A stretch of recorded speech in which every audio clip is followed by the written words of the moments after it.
Noi oggi conosciamo come diavoli Brutu, per esempio, Estiu, Trullio, Maimoni, Mascazzu, Maschinganna. Sono vari nomi collegati col carnevale o con la natura in genere. Però noi oggi li conosciamo come diavoli, secondo i paesi dove andiamo a scovarli. Per esempio Brutu era un diavolo bambino che si trovava sempre presso una fonte, era proprio un genio, un dio dell'acqua. Infatti Brutu viene dall'accadico sumerico Buruttu.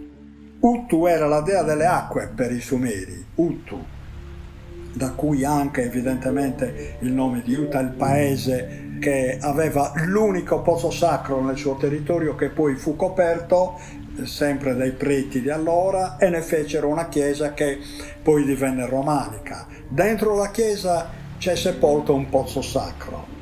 Buruttu significa letteralmente figlio di Uttu.